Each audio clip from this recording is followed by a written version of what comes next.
So there are some great advantages to being an academic. I'll also come to the drawbacks later. Let us first focus on the positive side. One of them is that the non-academic life is very rewarding. You probably make more money. You probably get more professional recognition and so on. But what it lacks is the opportunity to sit back and reflect on what is going on.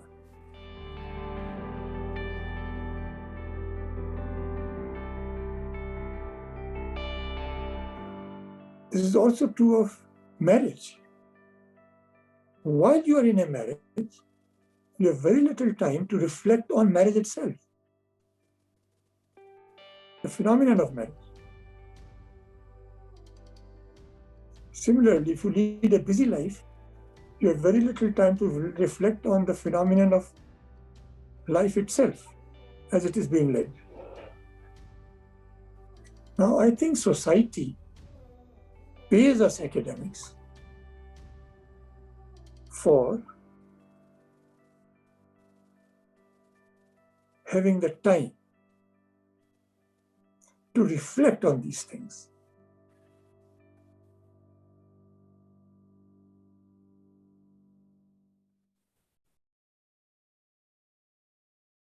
One way of looking at it would be to say that, look, we are in a rush all the time, but could you just figure out where we are going and tell us whether we are on the right path?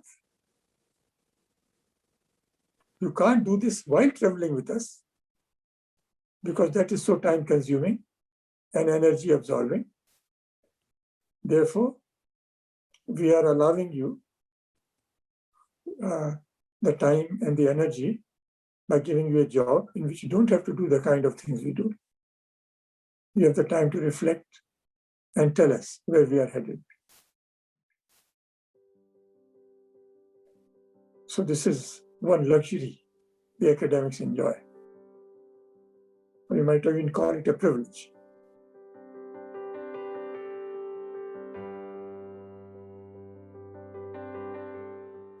Now, what this allows one to do is to reflect on something from different points of view. So that just look at religion. You can look at religion from a historical point of view. Look at it from an anthropological point of view. You can look at it from I just said anthropological, from a sociological point of view, from a phenomenological point of view, from a hermeneutical point of view, and so on, from a Marxist point of view.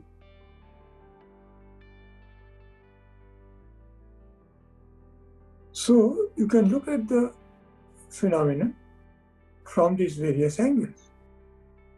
And all these various angles bring some aspect of it to light. They throw some new light, and they also highlight certain aspects. Now comes the difficult part. Because society also expects us then to offer some guideline on the basis of this. So that is why we write our books and papers. It may give us this privilege of being in the academia for simple matters like how can we make something better? How can we cure a disease? Or what is the meaning of life?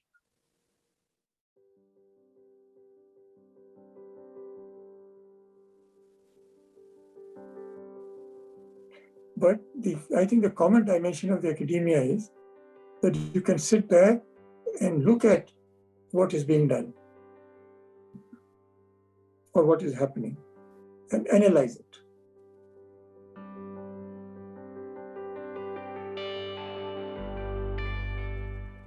and analyze it in a way which improves human well-being, or what we love to call human flourishing. Now here comes the drawback of the academic life. Because you have so many perspectives from which you can look at something, and you see the merit of all of these, you may have a very difficult time making up your mind.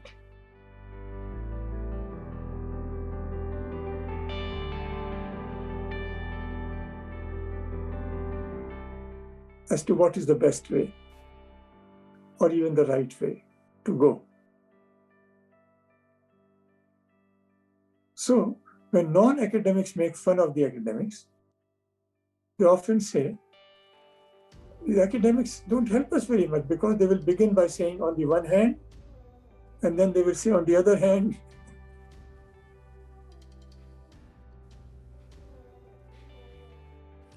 And so you don't know which hand to shake.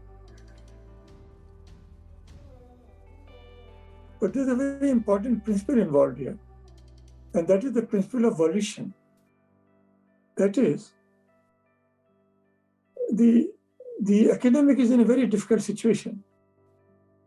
If the academic himself becomes fully convinced of one solution, then he or she is no longer an academic.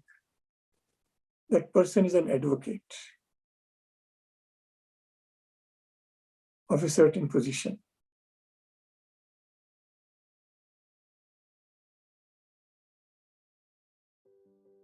Now, you might argue that advocacy is also a part of being in the academia.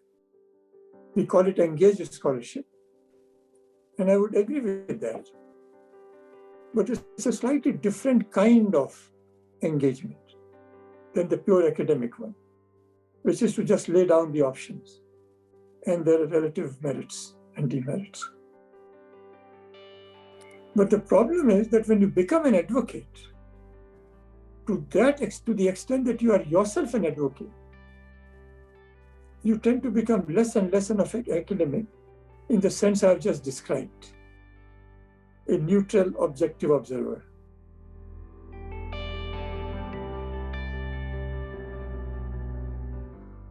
And this is a really interesting point, because I think more and more, and that's why academia to some extent loses its credibility, because there are more and more advocates now we have, instead of actually academics like you are, and really ivory tower thing that really can guide us and society to better waters. And I think that's a very difficult kind of very thin line we are currently walking on, which is certainly also preoccupying yourself, as you just said. Well, of course, you said the two, they have merits, but it's a thin line. Yeah, I think there is a way of walking that thin line, and that is to be very conscious of what one is doing. So you can always say, I'm now playing my role as an academic, and then make some statements. And then say, now I'm going to be an advocate. I think this is the best solution for these reasons.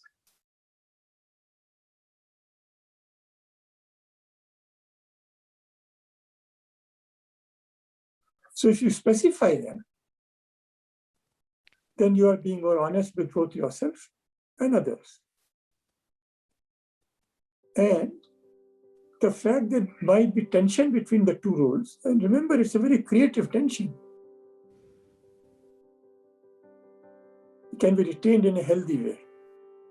To give you an example from my own field of study, I may go into a holy place, like into a church, and I may go there as an academic. But I may also go and get married in the same church. Right? But so long as I can keep these two roles clear and distinct if connected, So it's possible, I think, to walk that line. And you might also make a larger judgment that at the moment the society is in a state in which I can play my role as an academic to the hilt, because that is what will benefit society most.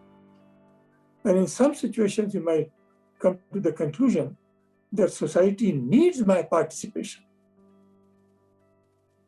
I am now going to put on the boots of an advocate and spend the rest of my life doing something, because that is what I think will help society more.